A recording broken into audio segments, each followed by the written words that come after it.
They warned her never to challenge Min Youngi, the feared Korean heir who could end careers with a whisper.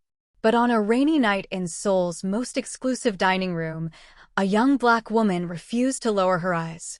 She had no fortune, no connections, only her pride and unshakable resolve. That moment of defiance would shatter the silence and rewrite both their stories. Before we dive deeper, if you're enjoying this tale of courage and unexpected connection, please hit that subscribe button and turn on notifications so you never miss a story that will move your soul.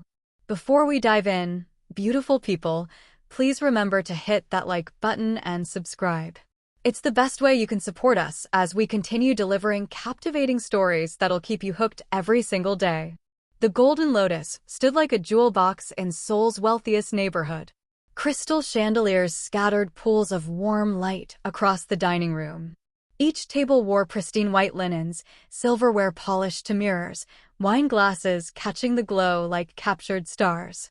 The atmosphere whispered luxury, punctuated only by murmured conversations and a cellist's gentle melody drifting from the corner.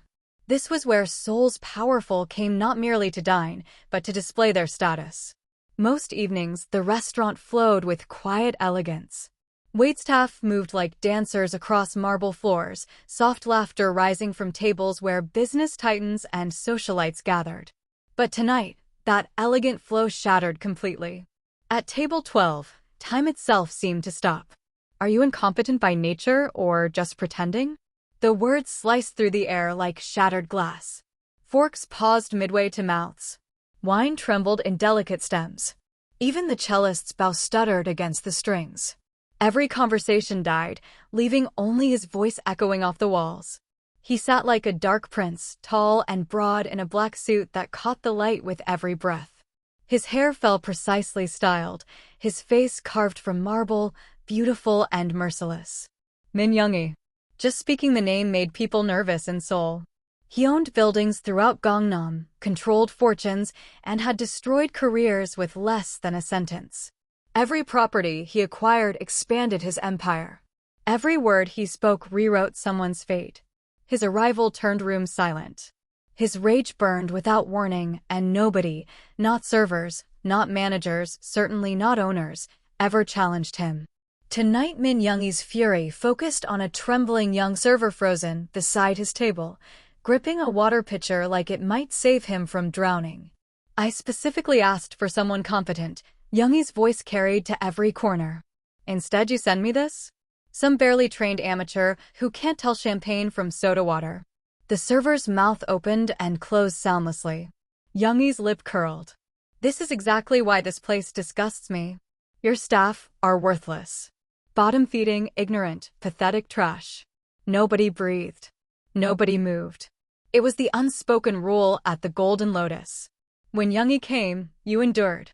You absorbed his venom, bowed your head, and hoped he'd leave soon. Then footsteps broke the frozen silence. From the service corridor, a woman approached with measured grace. Tall, her posture proud, her dark brown skin glowing warm under the chandeliers. A leather-bound wine list rested in her right hand, a pristine bottle balanced expertly in her left. Her uniform, a crisp white shirt tucked into black trousers, looked freshly pressed. Her footsteps against the marble floor rang steady and clear. She stopped at Youngi's table and offered a respectful bow. "Good evening, sir." "I'm Naomi Thompson," she said, her voice calm, warm yet firm. "I'll be taking care of you this evening." Youngi's sharp eyes cut to her, his expression twisting with contempt. "Perfect," he said, bitter laughter in his voice. "They've upgraded from trash to trash in expensive packaging. What are you? Some street beggar they dressed up." Gasps rippled through the dining room. Eyes widened in shock, but nobody dared intervene. Naomi's expression remained serene, her dark eyes steady. "I'm your server tonight, Mr. Min," she replied evenly. "My job is to ensure your evening is exceptional. Shall we begin with your wine preference?" He scoffed loudly. "You wouldn't know quality if it hit you in the face. I've visited Burgundy more times than you've polished those shoes." Naomi gestured calmly toward the menu where he'd marked an earlier selection. "You've circled the Chateau Margaux, sir, but if you'd prefer a Pinot Noir instead, I'd recommend the 2017 vintage from Willamette Valley. His eyebrows rose slightly before narrowing again. And when you bring the wrong bottle, I'll make sure the manager fires you before the main course. Understood, sir, she replied without a tremor. She turned smoothly, vanished briefly, then returned carrying the bottle with practiced grace. She uncorked it expertly, poured precisely 1/3 of the glass, and positioned the label toward him for inspection. This is the 2017 Willamette Valley Pinot Noir, she explained calmly. Aged 14 months in French oak barrels. Smooth, balanced, with notes of cherry and earth. It pairs beautifully with the seared duck breast. Youngie studied her with suspicion. You memorized that from the bottle label? No, sir, Naomi replied gently. I studied wine pairings before accepting this position. The room held its collective breath as he lifted the glass and tasted. Silence pressed down like weight. He swirled, sipped, swallowed, and finally muttered, "Not terrible." "I'm pleased it meets your standards, sir," Naomi said with a slight bow. "Would you prefer the lamb tonight or the duck breast?" His eyes narrowed, testing her. "What makes you think you know anything about duck breast?" "It's prepared with a crispy skin using the French technique," she answered smoothly. "Served with fig reduction and roasted vegetables. The chef recommends it specifically with this Pinot Noir." For once, Min Youngie fell silent. Around the room, whispers rose like wind through leaves, disbelief threading through every word. Nobody ever spoke back to Youngie and walked away intact. Finally, he leaned back in his chair, studying her with new intensity. "And if I told you you're still worthless trash in clean clothes?" Naomi met his gaze without flinching. Her voice, though soft, carried like forged steel. "Then I'd say even worthless trash can recognize excellent wine and serve it properly." Stunned silence crashed over the dining room like a wave. For one endless moment, Youngie simply stared at her. His jaw clenched, his fingers drummed against the table, and then something unexpected happened. He smirked. "Bring me the duck." "Yes, sir," Naomi replied with a bow. "Right away." She turned and walked toward the kitchen, her steps unhurried, her shirt still perfectly pressed. Behind her, the restaurant erupted in whispered disbelief. Did she didn't even blink. She actually knows wine. In the kitchen, the floor supervisor rushed toward her, face drained of color. "Naomi, what were you thinking?" "I served him what he requested," she said calmly, setting down the wine list. "You don't understand," the supervisor hissed. "That's Min Youngie. He could purchase this restaurant tomorrow and destroy us all for entertainment." Naomi met his panicked gaze. "Then perhaps someone needs to show him that wealth doesn't equal permission to be cruel." Minutes later, the duck arrived perfectly prepared. The skin glistened golden under the kitchen lights, drizzled with deep purple fig reduction. Naomi carried it out with steady hands, placing it gently before Youngie. He eyed the dish skeptically. "Looks overcooked." "It's not," Naomi replied evenly. "A sip of wine before your first bite will enhance the richness." "You're instructing me how to eat now?" "I'm suggesting how you might enjoy what you've ordered, sir." The room fell silent again as Min Youngie took his first bite. He chewed slowly, swallowed, then sipped the wine. A pause stretched like rubber about to snap. Finally, he set down his fork. "Tell your chef it's acceptable." "I will." He stared at her, his gaze sharp, searching for something. "And tell him your service was less terrible than usual." "I'll pass that along," she replied with a slight bow. He waved her away dismissively, but the poison had drained from the gesture. As Naomi walked past another server, he whispered urgently, "You're either incredibly brave or completely insane." She smiled faintly, her voice low. "Maybe both. But at least I'm not silent." That night, after the last guest departed and the lights dimmed to amber, Naomi folded napkins with steady hands. Table 12 sat empty now, only crumbs scattered across the white cloth. The floor supervisor watched her, disbelief still written across his face. "I don't understand how you survived that," he muttered. He actually finished his meal. He didn't shout. He didn't storm out. Naomi straightened a wine glass, her voice calm. "Because he's not a deity. He's just a man who's grown too comfortable with silence after his cruelty. She paused, then added softly, when he returns, I want him to remember that I didn't flinch. Not even once.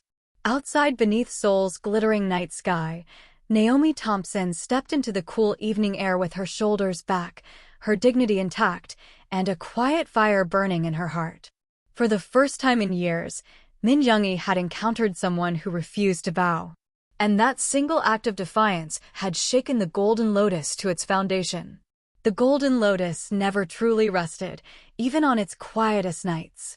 The soft murmur of voices, the gentle clink of crystal, the occasional burst of laughter, together they formed the rhythm of Seoul's most exclusive establishment.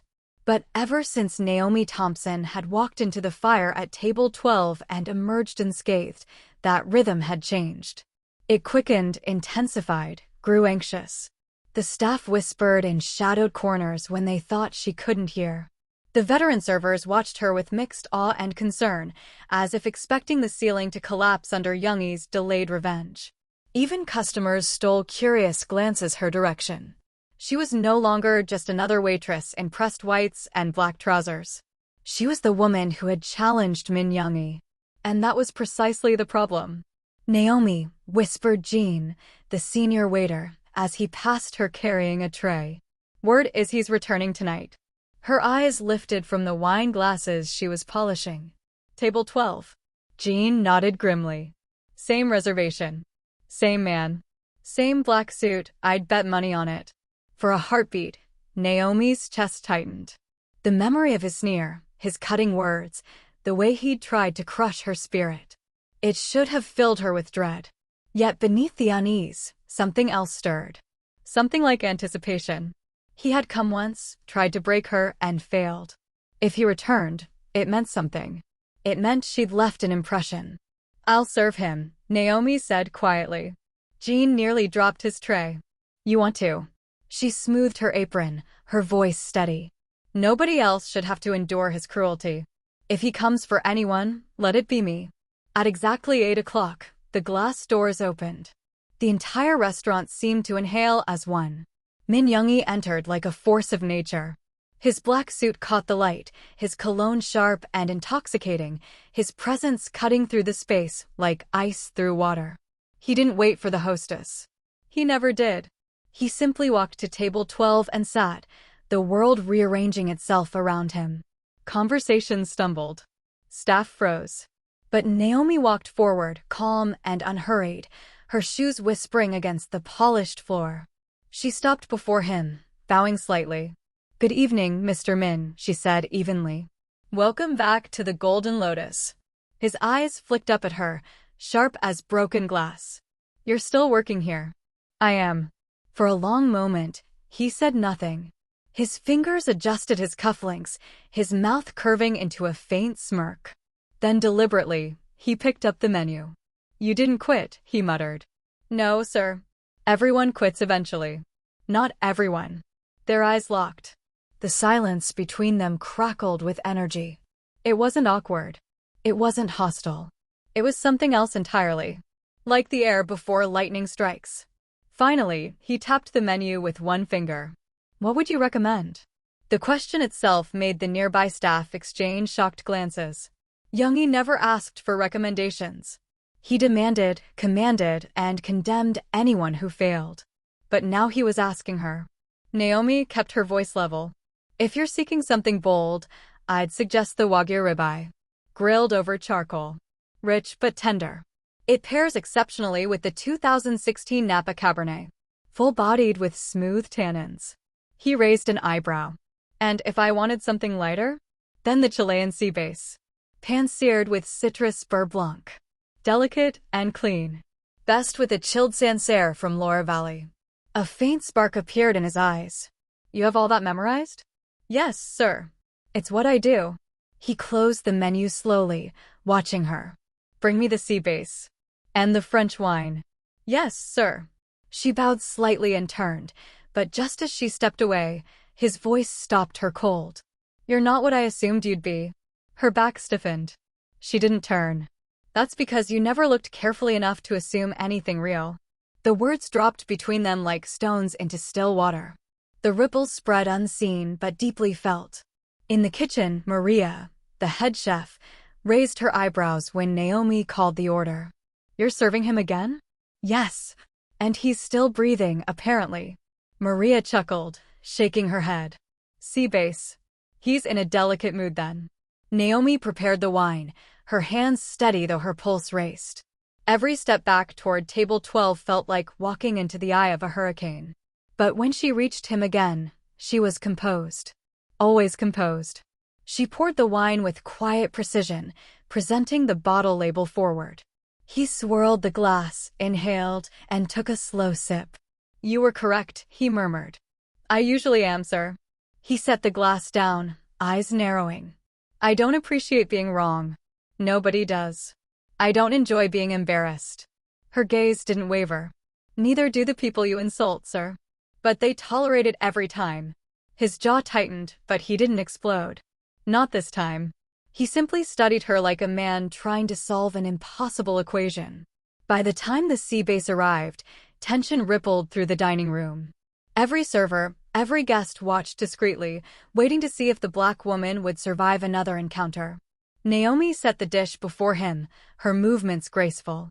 "Sir, the citrus burr blank complements the wine perfectly." He ate in silence. Bite after bite, sip after sip. The room barely breathed. Finally, he set down his fork and leaned back, his eyes lifting to hers. "This restaurant," he said slowly, "used to be better." Naomi met his gaze, her tone calm. "I wouldn't know, sir. I only just started. Less conversation. More obedience. I'm not here to obey, Mr. Min. I'm here to serve well." His lips twitched. Not quite a smile, but not a sneer either. "You're either remarkably brave or remarkably foolish." "You said that last time," she replied softly. He blinked. "Did I?" "Yes. And I'm still here. And I'm still eating." For the first time in years, Min Youngi laughed. It wasn't cruel. It wasn't mocking. It was surprised, startled, as if the sound had escaped before he could contain it.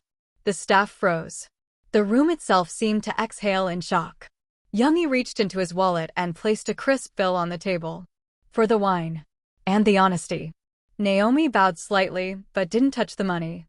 "Have a pleasant evening, sir." He stood, adjusted his jacket, and walked out without another word. As the doors closed behind him, the restaurant came alive again. Conversations buzzed. Laughter returned. But the staff remained stunned. Jean approached Naomi, eyes wide. "What just happened?" She exhaled slowly, the weight lifting from her shoulders. "That," she said softly, "was the first crack in his armor." And as she cleared table 12, she realized something unsettling. For all his cruelty, for all his arrogance, part of her wasn't afraid anymore. Part of her was curious. What kind of man hides behind walls that thick? And why, for the first time, did it feel like he wanted someone to see past them? The Golden Lotus had always been a place of luxury, its walls echoing with power, wealth, and quiet cruelty. But after that second night, after the man in black laughed for the first time in years, something shifted in the atmosphere. It wasn't obvious, not dramatic. It was subtle, like the way ice slowly melts into spring. The staff noticed first.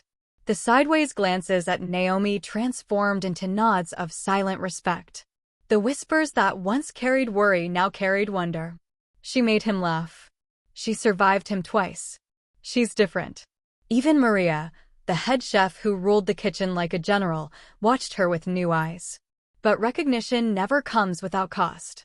On the fifth evening after Youngi's second visit, the Golden Lotus overflowed with guests. The chandeliers blazed golden, every table occupied by politicians, executives, and heirs wearing their arrogance like jewelry. Among them, the real storm had returned. Min Youngi. He was at table 12 again, but not alone this time. Two men in expensive suits flanked him, both executives from Min Corporation, their voices loud, their laughter cutting. They drank heavily, dismissed servers like insects, and treated the restaurant as their personal domain. But Naomi noticed immediately. Youngi wasn't laughing with them.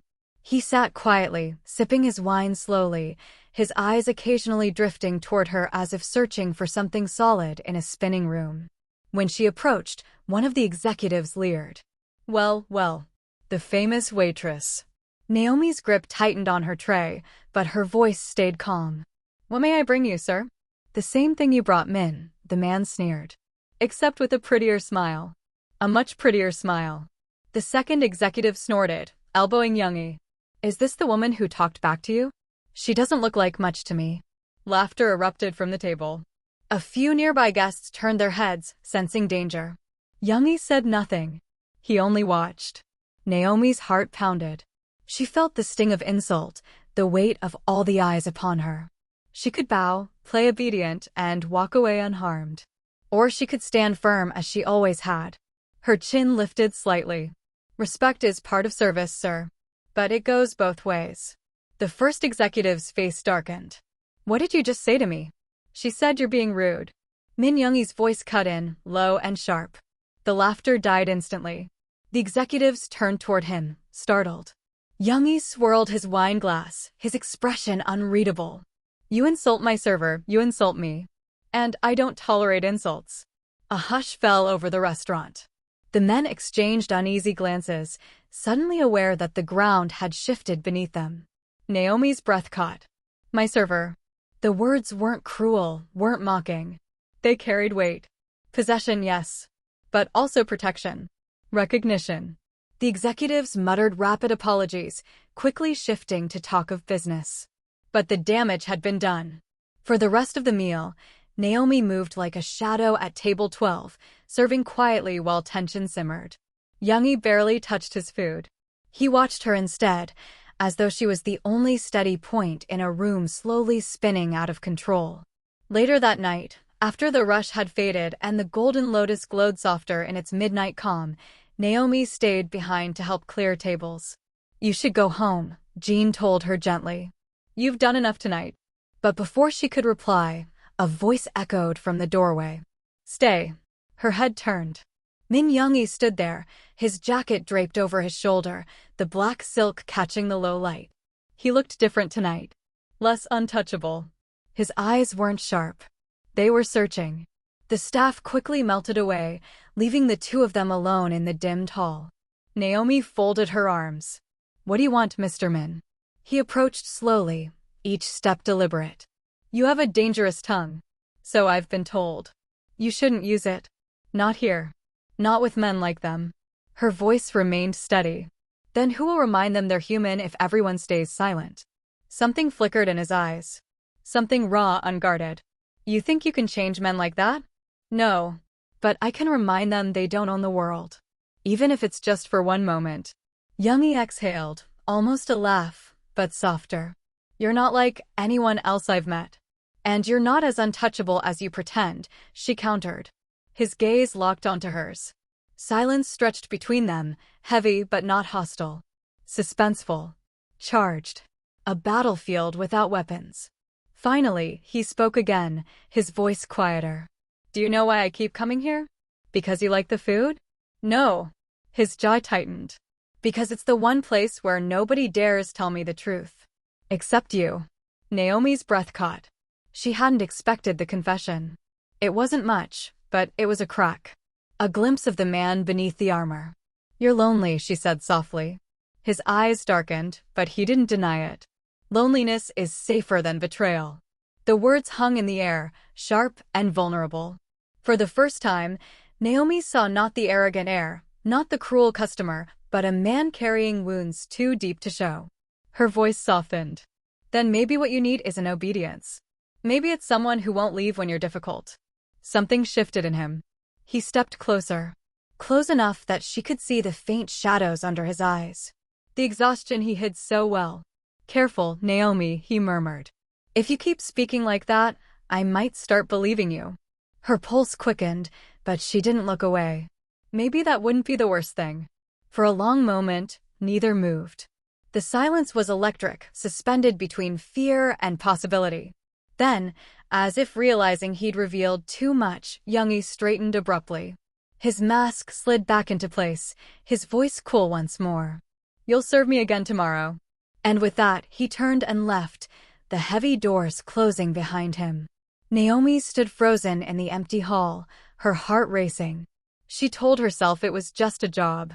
Just another demanding customer. Just another night. But deep down, she knew it wasn't. Min Youngie wasn't just another man. He was a storm. And for some reason, she was no longer afraid of getting caught in the rain. That night, as she lay awake in her small apartment, Naomi replayed his words again and again. My server. The truth. Loneliness is safer than betrayal. Something inside her stirred.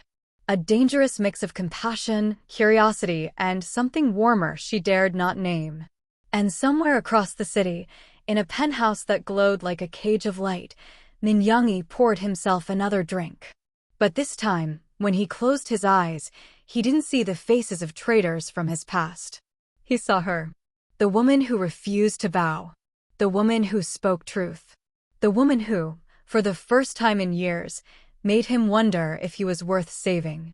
The days after Youngie's quiet confession unfolded like threads pulled too tight, trembling, threatening to snap at the slightest touch. Naomi tried to keep herself grounded. She worked her shifts, smiled at customers, carried trays heavy enough to strain her wrists. But no matter how hard she tried to focus, his words haunted her. Loneliness is safer than betrayal. She saw it in his eyes now. Every time he entered the Golden Lotus, and he came often, far more than before, sliding into table 12 as though it belonged to him alone. His black jacket had become a symbol, the color of danger and allure. And every night, it was Naomi who was called to serve him. At first, she thought it coincidence. Then she realized it wasn't. It was intentional. He chose her. One evening, the restaurant buzzed with diplomats and investors, their laughter too loud, their jewelry too bright. Yet when Youngie arrived, the room seemed to bend around him. He was quieter than usual, more withdrawn, his eyes fixed on nothing. Naomi approached, tray balanced carefully in her hands. Your usual, Mr. Min? But he didn't answer immediately. Instead, his gaze drifted up to hers, and for once there was no mask. Just exhaustion. Sit, he said suddenly. Her heart skipped. Excuse me. Sit. Just for a moment. The request was unthinkable. A waitress sitting with a customer, especially one like him, it would get her fired immediately. But something in his voice, the heaviness, the unspoken plea, made her hesitate.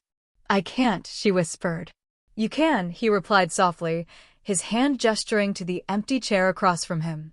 Because I'm asking you to. Her pulse hammered in her ears.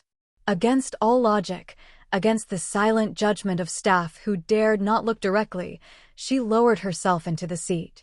For a moment, neither spoke. The clatter of dishes, the murmur of laughter, the swell of a violin playing faintly in the corner, all of it blurred into background noise. You're different tonight, she said carefully. I buried someone today, he replied bluntly. Her breath caught.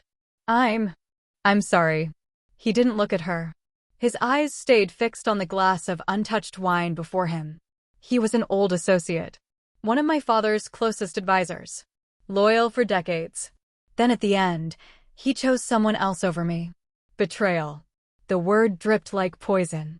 Naomi's fingers curled against her lap. She wanted to tell him not everyone would betray him, that loyalty still existed, that not every relationship was a transaction. But she saw the tightness in his jaw, the hollowness in his gaze. Words like that would only sound like lies to him. So instead, she asked gently, and yet you still came here? Finally, his eyes lifted to hers. Because you're the only one who doesn't lie to me. The confession struck harder than she expected. It wasn't sweet. It wasn't romantic. It was raw, desperate, almost painful in its honesty. I don't know if I deserve that, she admitted quietly. Then don't deserve it, he said. Just keep being what you are. Her throat tightened. She wanted to ask him what he saw in her, why her truth mattered when the entire world bent to his will. But before she could, the floor supervisor appeared, stiff with panic. Miss Thompson, please. Your shift. Youngie's glare silenced him instantly. She's with me. The supervisor bowed and vanished. And just like that, her defiance became his protection. From that night on, something shifted permanently. It wasn't love. Not yet. It was something slower, subtler, like water wearing away stone. He sought her presence even when he didn't speak. Some nights, he would order nothing at all, just sit in silence while she moved between tables, as if the mere sight of her steadied him. Other nights, he would ask questions. Strange, simple questions that startled her. What do you eat when you're exhausted? What makes you laugh? Do you ever regret being ordinary? Naomi never knew how to answer them. Sometimes she laughed awkwardly. Sometimes she answered honestly. Sometimes she asked in return, "And you?" But he rarely answered. His mysteries remained wrapped tight around him. But the threads loosened each time their eyes met. And yet beneath it all, there was danger. One night, as she cleared table 12 after his departure, Jean caught her arm. "Be careful, Naomi," he warned, his tone hushed but urgent.